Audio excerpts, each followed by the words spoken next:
Yesterday, Missouri lawmakers once again zeroed in on the St. Louis Circuit Attorney's Office. Growing concerns statewide about crime. Thousands of cases are unprosecuted. The Missouri Chamber of Commerce testified, saying Missouri is in the top 10 in the nation for violent crime. Our rising crime rate is impacting the state's economic competitiveness.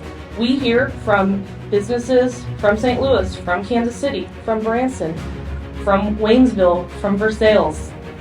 Every business and community across the state is impacted by crime. St. Louis Circuit Attorney Kim Gardner says she will step down from her position.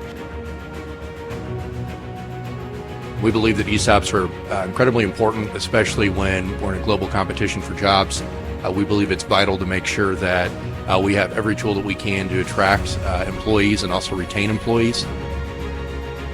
We conduct a CEO survey every single year. All businesses statewide cite workforce concerns as their biggest obstacle to growth.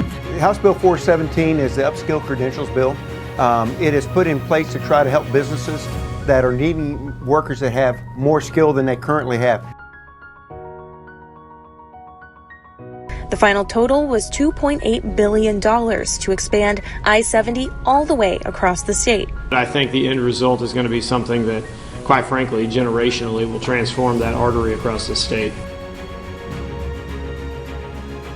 The Missouri Chamber of Commerce and Industry is out with what they call the job killer list. They truly represent intrusions into the way that small businesses operate. We still have concerns that it would put new requirements on small businesses. This is purely to protect businesses and the customer base and workforce that they cultivate. Our stance on this remains very simple. Let business decide.